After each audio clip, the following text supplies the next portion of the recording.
Live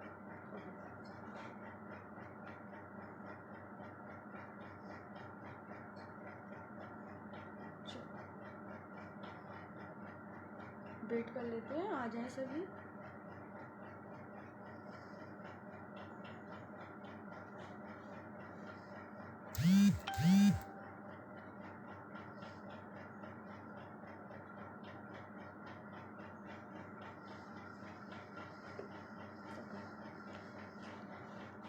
हम आज राजमाता अहिल्या योग केंद्र की तरफ से आप सबका स्वागत करती हूँ। मेरा नाम निधि है और मैं सागर से हूँ। मेरा जो टॉपिक है वो है प्रिंसिपल्स ऑफ मेंटल हेल्थ इन योग। तो योग को हम शुरू करने से पहले सबसे पहले 3 बार ओम उच्चारण और गायत्री मंत्र के साथ इस सत्र का आरंभ करेंगे। स्टार्ट करते हैं। 3 बार ओम उच्चारण, गायत्री मंत्र, स्टार्ट।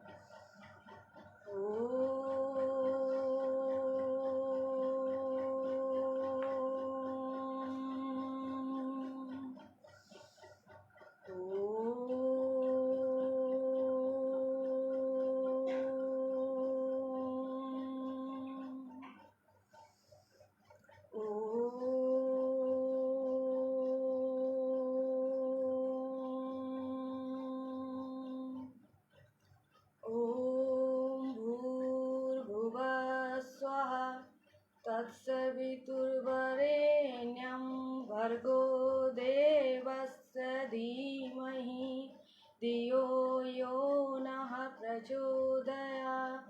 दोनों हाथों को रब करेंगे फेस पे लगाते हुए धीरे से वापस।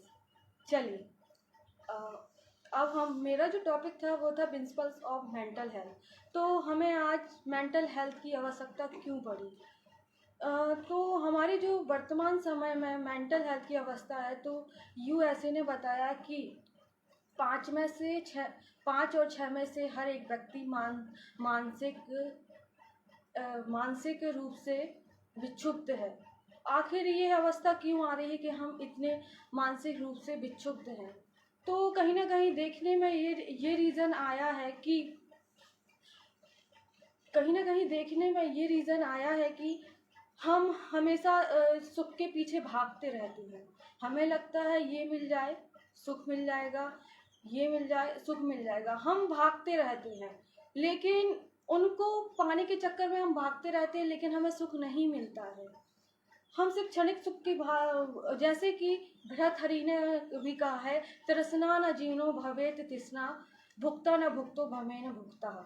मतलब हम तृष्णा, मनुष्य की जो तृष्णा है, डिजायर्स हैं, इच्छाएं, वह कभी पूरी नहीं होती। हम तृष्णा के पीछे भागते रहते हैं और तृष्णा में भागते भागते हम बहुत सारे मेंटल डिसऑर्डर लेकर आ जाते हैं। तो ये तृष्णाएं तो कभी खत्म नहीं होंगी। इस तृष्णाओं को खत्म करने के लिए हमारे जो योग में साधन है, वो योग कुंडलिनी उपनिषद में जैसे बताया गया है कि हमारा जो मन चंचल होता है ना, हमारी जो तृष्णाएं हैं, हमारा मन चंचल सिर्फ 2 कारणों से होता है। एक हमारे पूर्ण उपस्थित संस्कार जो हमारे मन चित्त में एकत्रित होते हैं, और दूसरा प्राण। इन दोनों के होने से हमारा मन चंचल होता है। अगर हम इन दोनों को बैलेंस कर लें तो हम अपने मन को स्थिर कर सकते हैं। तो हम अपने प्राणों को कैसे कंट्रोल करेंगे ये हम देखेंगे। इसमें योग में बहुत सारी विधाएं हैं, आसन है, प्राणायाम है, षटकर्म है, उनको हम देखेंगे। और हम संस्कारों को भी कैसे निकल सकते हैं, ये भी योग में बहुत सारी विधाएं हैं। लेकिन हमारा ज्ञान, हमारी साधना उस स्तर की होनी चाहिए। और जैसे कि कबीर जी ने भी कहा है, कस्तूरी कुंडल बसे मृग ढूंढे बन माही। मतलब जो कस्तूरी होती ना, वह मृग की कुंडल में होती है, नाभि में होती है। लेकिन मृग कस्तूरी को देखता कहाँ है? सारे जंगल में भटकता रहता है और भटकते भटकते उसकी मृत्यु हो जाती है। उसी तरह मनुष्य है, वह संसार को बाहर की चीजों में देखता है, यहाँ भटकेगा वहां भटकेगा, वो सोचता है हमें ये मिल जाए तो सुख मिल जाएगा। लेकिन संसार की जो चीजें हैं भौतिक हैं, वो सिर्फ क्षणिक होती हैं, परमानेंट नहीं है। तो हमें सुख भी परमानेंट मिलेगा। और हम मानसिक स्वास्थ्य को तभी पा सकते हैं जब हम पूर्ण रूप से आनंद की तरफ जाएं। सुख तो ऐसा है कि हमें मिल जाएगा, क्षणिक मिल जाएगा और नष्ट भी हो जाएगा, लेकिन आनंद ऐसा होता है कि जो हमारे हमेशा साथ चलते हैं। तो जैसे मैंने बताया कि हमारा जो योग है प्राणों के सिद्धांत पे आधारित है, और जो प्राण है हमारा मन और शरीर के बीच सेतु का काम करता है। कैसे सेतु का काम करता है, इसमें हमारे योग में बोला गया है, चले बातम चले चित्तम निश्चले निश्चलम भवे।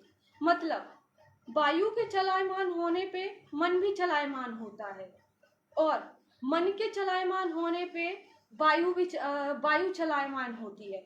अगर हमने अपनी वायु, जिसे आप श्वास बोल रहे हो, उसको कंट्रोल कर लिया तो हम मन को भी कंट्रोल कर सकते हैं। उसी प्रकार अब हम आगे बढ़ेंगे और हम देखेंगे कि क्या कारण है हमारा मन इतना क्यों भागता है। तो महर्षि पतंजलि ने बताया है कि हमारे मन भागने के जो कारण होते हैं वो हमारे चित्त में उपस्थित अविद्या, अस्मिता, राग, द्वेष और अभिनिवेश, इन्हें पंच कलेश बोला गया है। अगर हम इन पंच कलेशों को समाप्त कर दें तो हम अपना मानसिक स्वास्थ्य पा सकते हैं। तो पंच कलेश, अविद्या क्या है? मतलब जो जो असत्य वस्तु है हम उसको सत्य मान लेते हैं।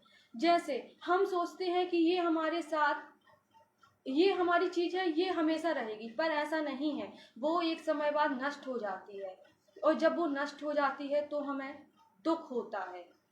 उसके बाद अस्मिता क्या होती है? हमारी बुद्धि और हम जो देख रहे हैं वो बिल्कुल एक हो जाता है। जैसे हमारा ये शरीर है और जैसे पैर में लगी तो मैंने बोला मेरे पैर में दर्द है, तो मैंने ये क्यों बोला मेरे पैर में दर्द है? मैंने इसलिए बोला कि हम सिर्फ शरीर मात्र नहीं है, हम शरीर के आगे भी कुछ हैं। राग मतलब जो सुख को पाने की इच्छा होती है उसे हम राग बोलते हैं। द्वेष, दुखानुसहित द्वेषा, मतलब जो दुख, किसी को देखकर जो दुख होता है उसे हम द्वेष बोलते हैं। और अभिनिवेश क्या होता है? मृत्यु का डर। आप देखिए छोटे से छोटे बड़े प्राणी को एक डर होता है, वो है मृत्यु का डर। तो हाँ, आप देख लीजिए और संसार में इससे ज्यादा दुख नहीं मिलेंगे। तो इन दुख की निवृत्ति के लिए योग में क्या साधन बताए गए हैं, इस पे हम चर्चा करेंगे। योग में इनकी निवृत्ति के लिए हमें यम नियम का पालन करना चाहिए। यम नियम है क्या? यम नियम अष्टांग योग होता है। यम नियम, आसन, प्राणायाम, प्रत्याहार, धारणा, ध्यान, समाधि, ये अष्टांगिक मार्ग बताए गए हैं। अभी होता क्या है, हमने बोला कि हमें सिर्फ योग करना है, तो योग के चक्कर में हम सीधे आसन पे चले जाते हैं, प्राणायाम पे चले जाते हैं और ध्यान में चले जाते हैं। मुझे नहीं लगता कि योग सिर्फ यहीं तक सिमट के रह जाना चाहिए। आसन के पहले और भी चीजें होती हैं, वो है यम नियम। यम क्या है? अहिंसा, सत्य, अस्तेय, ब्रह्मचर्य, ईश्वर, अहिंसा, सत्य, अस्तेय, ब्रह्मचर्य, अपरिग्रह, ये यम है। नियम में क्या आएगा? शौच, संतोष, तपस, स्वाध्याय, ईश्वर परिधान, ये आपके नियम है। उसके बाद आता है आसन। तो आसन की जो डेफिनेशन होती है वो इस तरह मिलती है, स्थिर सुखम आसनम, मतलब जो आपका आसन स्थिर हो और सुखपूर्वक हो उसे हम आसन करेंगे। ऐसा नहीं कि हमने 10 मिनट 30 मिनट की एक्सरसाइज की, हम मशीन की तरह लगे और वो हमारी योगा अभ्यास हो गया, ये नहीं होगा, ये हमारा आसन नहीं होगा। हमें अगर आसन करना है तो अगर हम कोई भी एक आसन लगा रहे हैं तो उसको 5 मिनट, 10 मिनट, 1 घंटे, 2 घंटे उसमें बैठना जरूरी है। अगर आप किसी आसन में 2-3 घंटे रुक रहे हो तब हम बोलेंगे कि आपका आसन सिद्ध हो गया। तो जब आसनों की बात आई है, हम स्टार्ट करते हैं आसनों से। तो सबसे पहले जो मानसिक स्वास्थ्य को बनाने के लिए आसन है, हम स्टार्ट करेंगे सबसे पहले सूक्ष्म व्यायाम से। चलो, आप दोनों पैरों को इस तरह, कमर गर्दन सीधी, पैरों को आगे की तरफ लेके जाएंगे। 1 2 3 4 5 6 7 8 9 10। चल, दोनों पैरों को रोटेट करवाएंगे। 1 2 3 4 5 6 7 8। चल, अपोजिट। 1 2 3 4 5 6। चल, दोनों हाथों को इस तरह मिलाते हुए सांस छोड़ती है पैर अंदर की तरफ। 1 2 3 4 5 6 7 8। चल, दूसरी तरफ से। 1 2 3 4 5 6 7 8। चल, दाएं पैर को इस तरह जंघा पे रखते हुए हाथों को इस तरह 5 उंगलियों के बीच में फंसाना है और रोटेट करवाना है। 1, कंटिन्यू कीजिए। 2 3 4 5, अपोजिट। 1 2 3 4 5। चल, दूसरे पैर से इस तरह रख के 1 2 3 4 5, चेंज। 1 2 3 4 5। चल, अब हम बढ़ते हैं आगे की तरफ अर्ध तितली आसन। 1, कंटिन्यू। 2 3 4 5 6 7 8 9 10। दूसरी तरफ से 1 2 3 4 5 6 7 8 9 10। चलिए, अर्ध तितली आसन था। अब हम इसके आगे बढ़ेंगे पूर्ण तितली आसन। दोनों पैरों को मिलाते हुए हाथों को इस तरह रखेंगे और चालन करवाना है। 1, ध्यान रखिए, आप जब भी कोई भी योगिक एक्सरसाइज करो तो उसमें आप सूक्ष्म व्यायाम का विशेष ध्यान रखिए। सबसे पहले आप सूक्ष्म व्यायाम करोगे, उसके बाद आगे की एक्सरसाइज स्टार्ट करेंगे। ये मत कीजिएगा कि आपने एकदम से आसन लगा दिए, ये बिल्कुल मत कीजिएगा। पहले सूक्ष्म व्यायाम स्टार्ट करेंगे, उसके बाद फिर आसन लगाइएगा। Continue, 10 counting. 1 2 3 4 5 6 7 8 9 10। होल्ड 1 2 3 4 5 6। रिटर्न, धीरे से वापस। चल, वज्रासन में आएंगे। ये आपका वज्रासन रहेगा। हाथों को सामने की तरफ रोटेट। 1 2 3 4 5, अपोजिट। 1 2 3 4 5, रिटर्न, धीरे से वापस। हाथों को इस तरह रख के गर्दन को रोटेट करेंगे।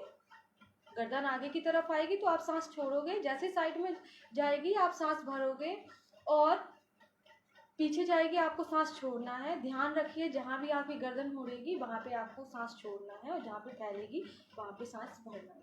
चलो, स्टार्ट करेंगे। 1 2 3 4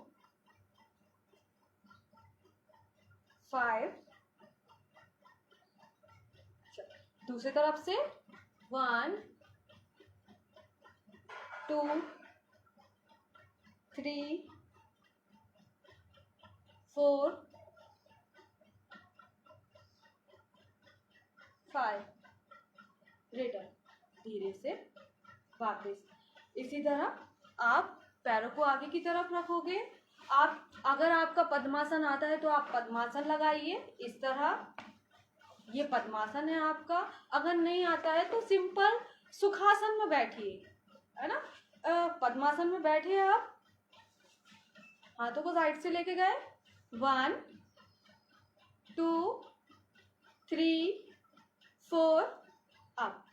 ध्यान रखिए आप जब भी आसन करो बिल्कुल लय के साथ कीजिए, ये नहीं कि आप गए कैसे हो और वापस कैसे आ गए। आप जिस तरह जाओगे उसी तरह वापस आओगे। Hold, 10 counting hold, 1 2 3 4 5 6 7 8 9 10। धीरे से वापस। साइड में बैंड होंगे इसी में, 1 2 3 4 अप। Side band, 1 2 3 4 5 6 7 8 9 10। रिटर्न। धीरे से वापस। रिलैक्स। आपके शरीर में आसन से जो भी बदलाव आया उसको महसूस करेंगे। चलो दूसरी तरफ से करेंगे, 1 2 3 4 अप। होल्ड, 1 2 3 4 5 6 7 8 9 10। रिटर्न। चलिए इसी क्रम में आगे बढ़ते हुए हम ट्विस्ट करेंगे। दाएं हाथ को बाएं घुटने के ऊपर रखते हुए इस तरह ट्विस्ट, 1 2 3 4 5 6 7 8 9 10। रिटर्न। धीरे से वापस। चलिए दूसरी तरफ से, 1 2 3 4 5 6 7 8 9 10। रिटर्न। धीरे से वापस। मेंटल डिसऑर्डर, मानसिक स्वास्थ्य के लिए जो अगला आसन है वो हम करेंगे शशांक आसन। शशांक आसन में आप करोगे क्या, आप इस तरह बैठोगे और ध्यान रखिए आपके पैर बिल्कुल फ्लैट होना चाहिए पीछे के, इस तरह उठे नहीं रहेंगे, इस तरह होना चाहिए। आप इस तरह बैठोगे, हाथों को आगे की तरफ लेके जाओगे। शशांक आसन। शशांक आसन में होता क्या है, आपके हाथ आगे की तरफ रहते हैं लेकिन आप शरीर को पीछे की तरफ पुश करते हो, ये इस तरह। Hold, 10 counting hold, 1 2 3 4 5 6 7 8 9 10। रिटर्न। धीरे से वापस। इसी क्रम में आगे बढ़ते हुए हम करेंगे पश्चिम उत्तान आसन। पश्चिम उत्तान आसन के लिए आप पैर बिल्कुल सीधे, कमर गर्दन सीधी, हाथों को उठाते हुए जाओगे, 1 2 3 4। सांस छोड़ते हुए आप आगे की तरफ झुकोगे।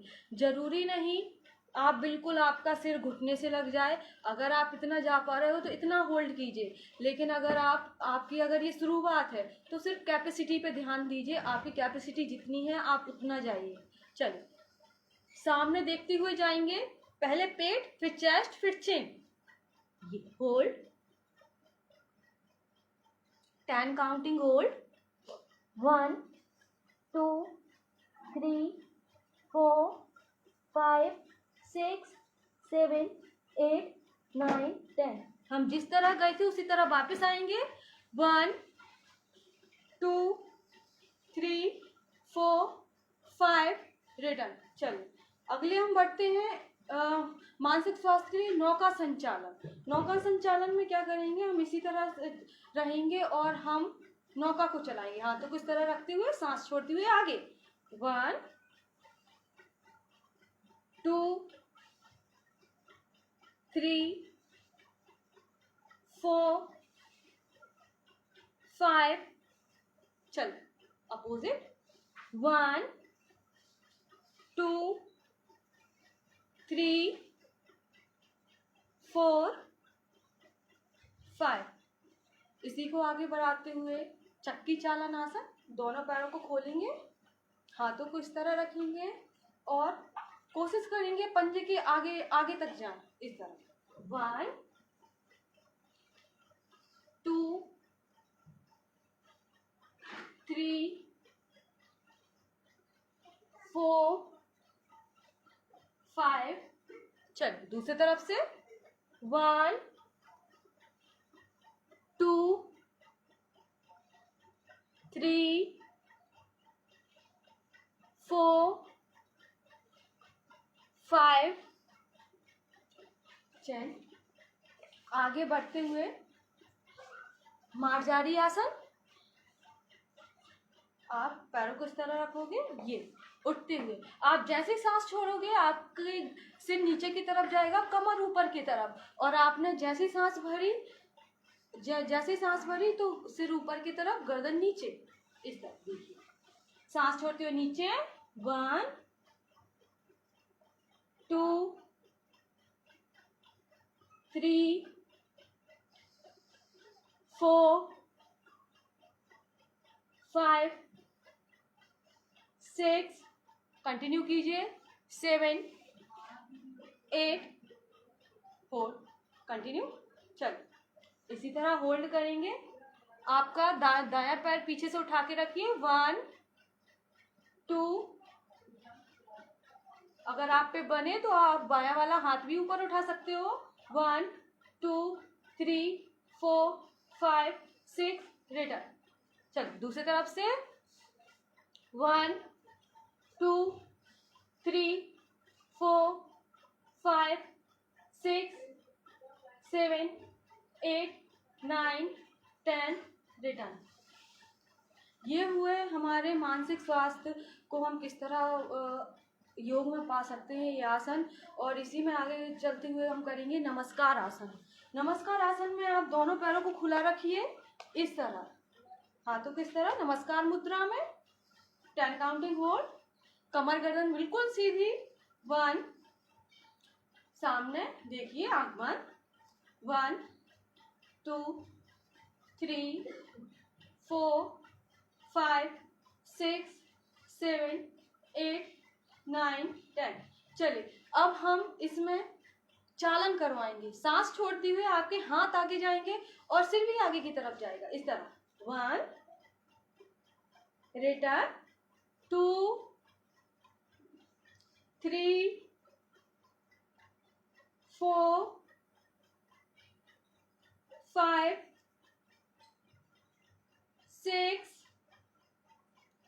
7 8 रिटर्न। धीरे से वापस होल्ड कीजिए।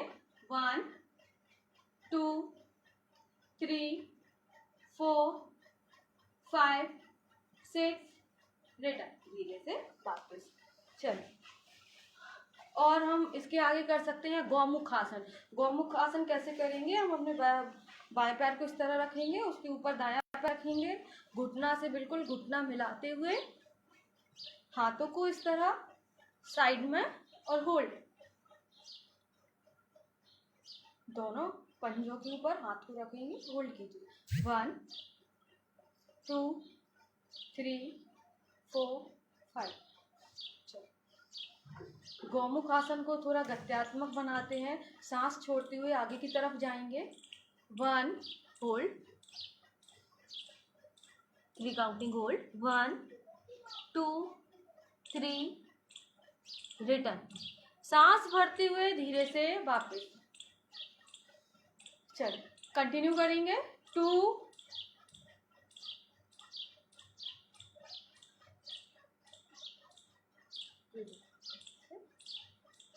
3,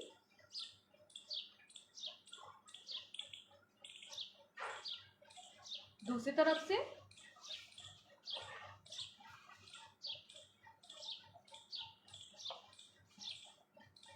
1, 2, कंटिन्यू, 3, धीरे से वापस। चलिए, हम थे कहाँ थे, अष्टांग योग पे। तो अष्टांग योग में यम नियम आसन मैंने बता दिए कि आप मानसिक स्वास्थ्य को आसन के जरिए किस तरह पा सकते हो। और आप अगर आसन को ज़्यादा से ज़्यादा होल्ड करोगे ना, तो आप खुद देखोगे आपकी जो श्वास है उसको आप धीरे धीरे कंट्रोल करोगे। और श्वास को कंट्रोल मतलब आपके मन को कंट्रोल करना। आप किसी भी आसन में ज़्यादा से ज़्यादा रुकिए, आपका मन अपने आप कंट्रोल में आने लगेगा। इसी तरह हम चलते हैं प्राणायाम में। आप सुखासन, पद्मासन, सिद्धासन, आप किसी भी ध्यानात्मक आसन में बैठ जाइए और ध्यान रखिए, हमेशा जब भी आप प्राणायाम करो कमर गर्दन सीधी रखिए। कमर गर्दन सीधी रखने के लिए इसलिए बोलते हैं, हमारी जो बैकबोन है, हमारे हृदय से प्राण नीचे की तरफ जाता है और गुदे अपान अपान प्राण है ऊपर की तरफ होता है। और जब हम प्राणायाम करते हैं हम इन दोनों को मिलाते हैं। अगर हमने प्राणायाम करते समय, ध्यान करते समय अगर बैकबोन को थोड़ा मुड़ी हुई रखा या टेढ़ी रखा, तो होता क्या है, हमारी ऊर्जा वहाँ जाके रुकती है। और जहाँ ऊर्जा रुकेगी आपको वहाँ से दर्द स्टार्ट हो जाएगा। इसलिए हमेशा प्राणायाम में कमर गर्दन सीधी। और हम इसमें प्राणायाम में हमेशा सांसों पे ध्यान देने की बात क्यों करते हैं, तो आपकी जो राइट नोस्ट्रिल है ना, उसमें गर्म वायु अंदर जाती है और आपकी लेफ्ट नोस्ट्रिल से ठंडी वायु अंदर जाती है। और जब हम प्राणायाम करते हैं तो एक समय ऐसा आता है कि हम इन दोनों को मिलाते हैं। और जैसे हमारे मॉडर्न साइकोलॉजिस्ट हैं तो उन्होंने भी बताया है कि जब हमारी राइट नोस्ट्रिल एक्टिव होती है तो हमारा लेफ्ट ब्रेन एक्टिव होता है, जिससे कि हम लॉजिकल चीज़ें करते हैं। और जब हमारा लेफ्ट नोस्ट्रिल एक्टिव होती है तो हमारा राइट ब्रेन एक्टिव, जो राइट हेमिस्फीयर है वो एक्टिव होता है। राइट हेमिस्फीयर मतलब इमोशनल चीज़ें होती हैं राइट हेमिस्फीयर। इसलिए मानसिक स्वास्थ्य को बनाए रखने के लिए प्राणायाम पे इतना ध्यान देने के लिए। और जब हमने इस तरह पद्मासन लगाया तो मतलब दोनों आपकी जो श्वास है एक समय पे मिलेंगी, मतलब दोनों हेमिस्फीयर एक्टिव। आप देखिए ना आपकी क्षमताएं कितनी आगे बढ़ती हैं। चल करते हैं नाड़ी शोधन प्राणायाम। एक हाथ से आप बाएं हाथ से बनाओगे ज्ञान मुद्रा, बाएं हाथ से आपके इंडेक्स फिंगर और थंब के टिप मिला के रखिए इस तरह, और दाएं हाथ से प्रणव मुद्रा इस तरह। आपने राइट नोस्ट्रिल से इनहेल किया, इनहेल, लेफ्ट से एक्सहेल, लेफ्ट से इनहेल, राइट से एक्सहेल। ये था आपका नाड़ी शोधन, जिसे आप अनुलोम विलोम भी बोलते हैं, अल्टरनेट ब्रीथिंग। जब भी आप कोई भी प्राणायाम करो तो आप शुरुआत नाड़ी शोधन से करोगे, उसके बाद आप कोई भी प्राणायाम कीजिए, हमेशा शुरुआत नाड़ी शोधन प्राणायाम से। चलिए कंटिन्यू करेंगे नाड़ी शोधन प्राणायाम।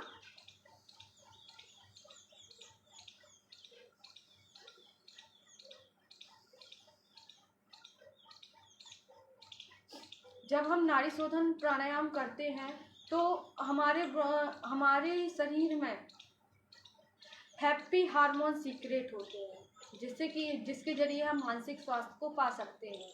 नाड़ी शोधन के बाद चले अब हम करते हैं भ्रामरी प्राणायाम। भ्रामरी प्राणायाम के लिए सन्मुखी मुद्रा, आप हाथों को इस तरह रखेंगे, कान में लगाएंगे इस तरह।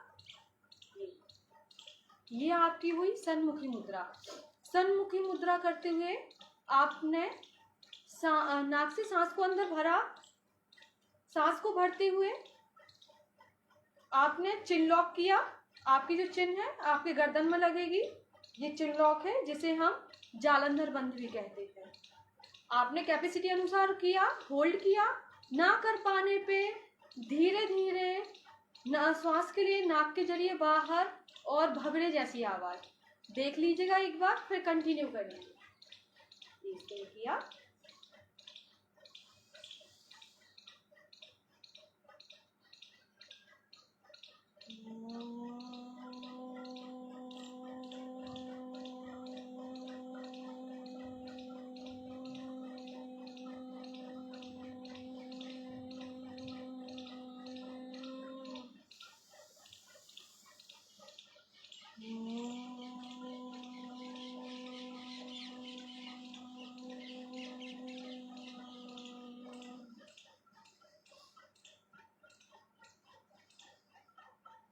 ध्यान रखिए जब भी आप प्राणायाम करें, आप जो भी प्राणायाम करें, उस प्राणायाम के बाद शरीर में कुछ बदलाव होते हैं, तो प्राणायाम के आने के बाद हमें एकदम से वापस नहीं आना है। शरीर में जो भी बदलाव हुआ है हम उसको आंख बंद करके महसूस करेंगे, जिससे कि शरीर के प्रति सजगता बढ़ेगी। और भ्रामरी प्राणायाम से होता क्या है, ये जब आप रात में सोते हो ना, तो एक समय ऐसा आता है कि जब आपके शरीर में मेलाटोनिन सीक्रेट होता है, और जब वो मेलाटोनिन सीक्रेट होता है आप थकान से मुक्त हो जाते हो। तो जब हम भ्रामरी प्राणायाम करते हैं तो हमारे शरीर में मेलाटोनिन सीक्रेट होता है और उसी प्रकार हमें शांति मिलती है। जब इसके आगे बढ़ते हुए कपालभाति। कपालभाति में बता दूं, ये प्राणायाम नहीं है, ये शोधन क्रियाएं हैं। मतलब शोधन क्रियाएं क्या होती हैं? योग में शोधन क्रियाएं वात पित्त कफ, जो हमारे वात पित्त कफ होते हैं उनको क्लीनिंग, मतलब उनको साफ करने के लिए जलनेति, सूत्रनेति, वमन, कपालभाति, तो ये शोधन क्रियाओं का रूप है, ये प्राणायाम नहीं है। तो कपालभाति कैसे करेंगे? ये इस तरह किया, एब्डोमिनल ब्रीथिंग, आपको सिर्फ श्वास छोड़ने पे ध्यान देना है, बाहर अपने आप जाएगी। इस तरह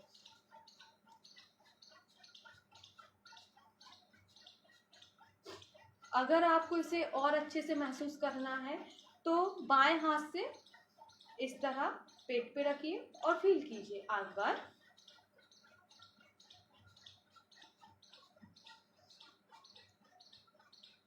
कपालभाति से होता क्या है कि आपके जो एड्रिनल हार्मोन्स होते हैं उनको कंट्रोल, उनके सीक्रेशन को कंट्रोल करता है, जिससे कि आपके मानसिक स्वास्थ्य को बनाए रखने में बहुत इफेक्ट होता है। चलो कंटिन्यू, कपालभाति।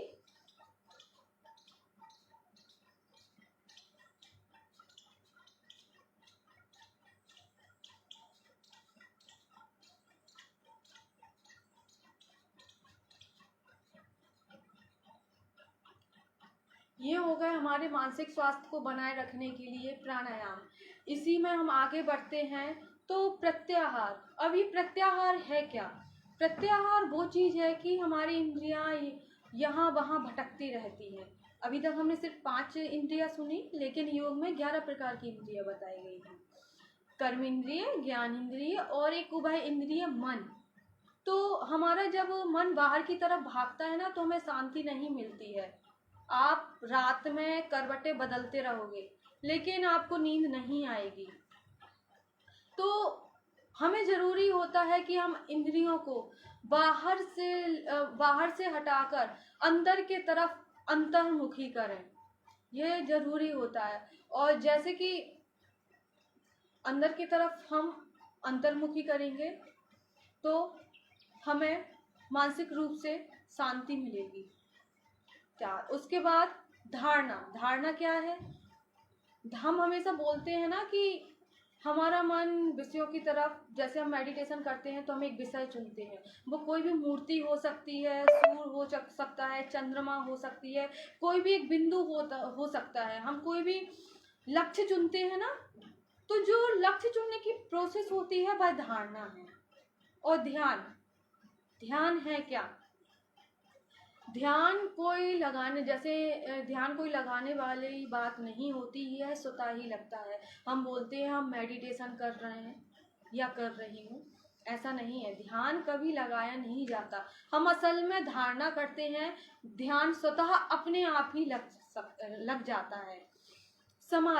समाधि हमारे शरीर की, हमारे अंदर की वह अवस्था होती है जहाँ हम पूर्ण रूप से अपने जो हमारे मल हैं उनसे हट जाते हैं, और जो हमारे मन भागता है ना वो पूर्ण रूप से शांत हो जाता है, जिसे हम योग की अवस्था कहते हैं।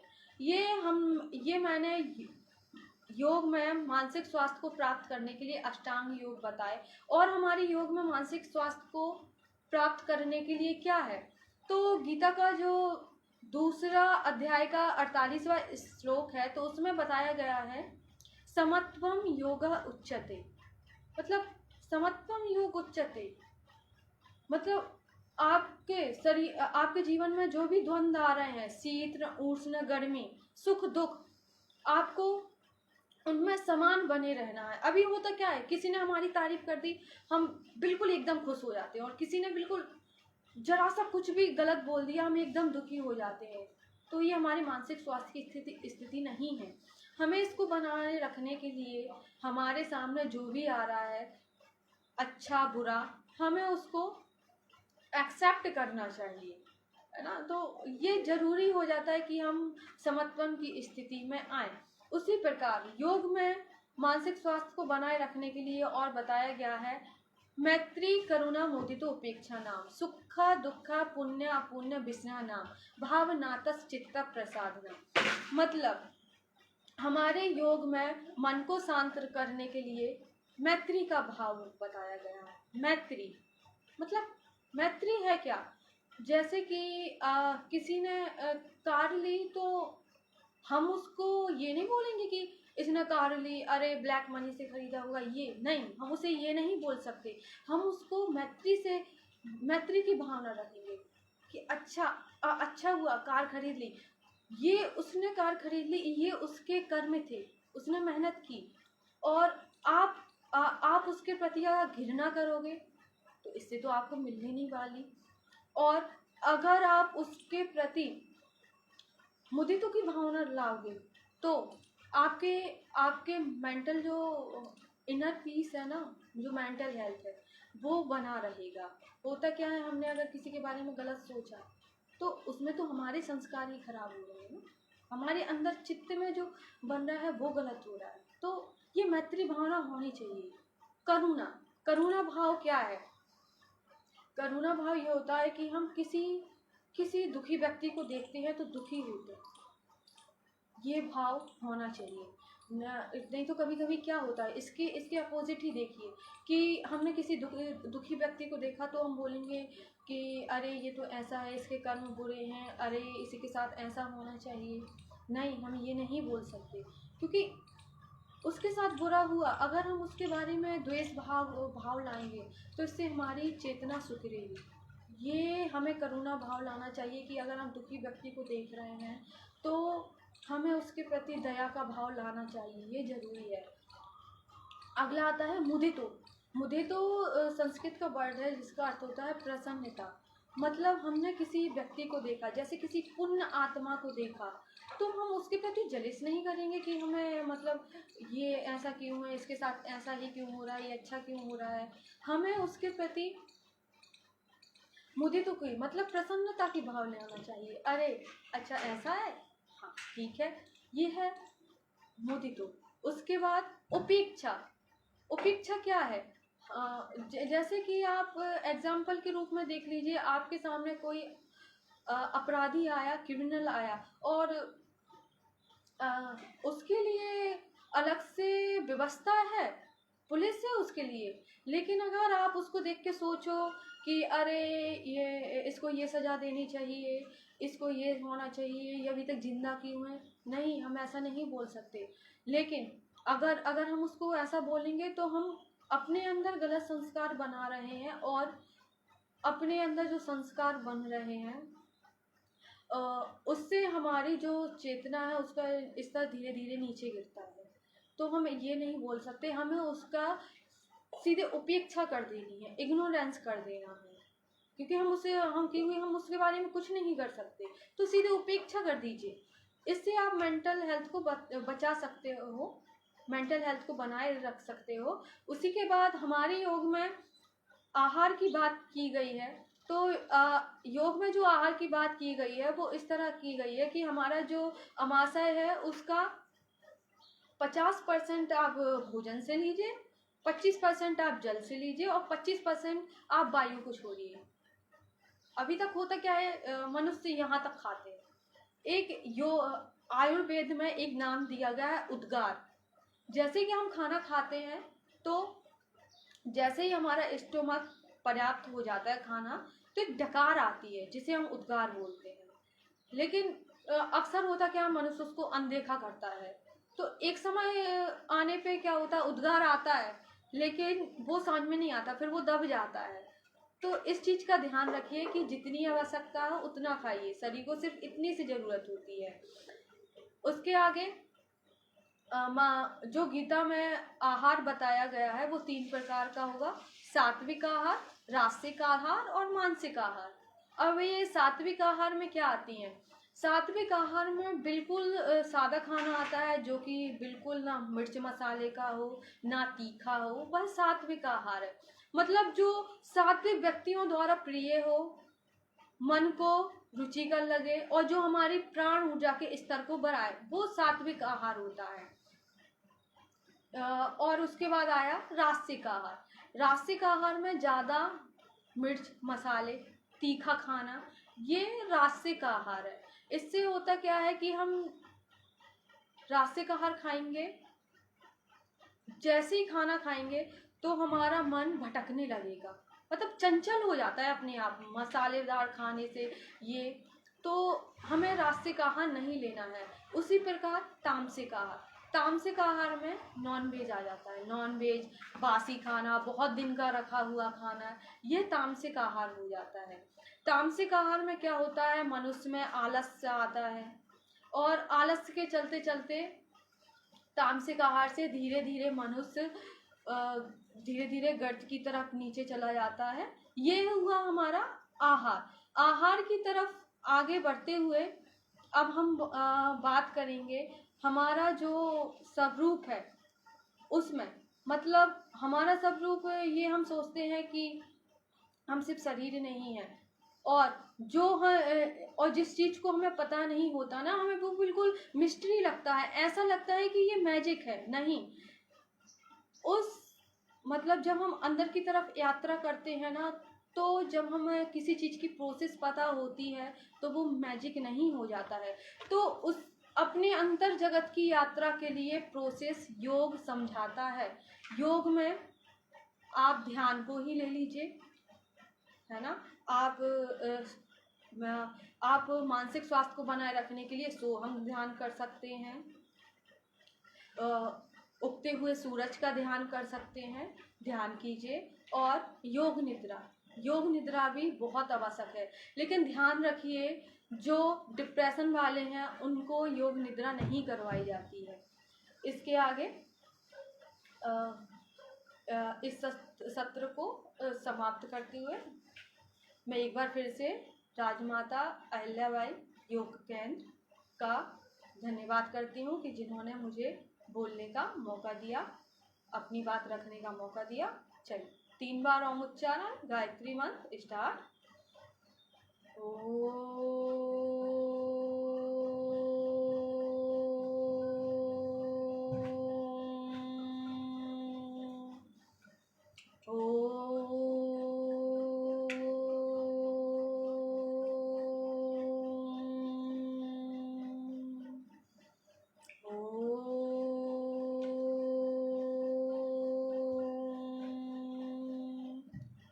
आंख बंद।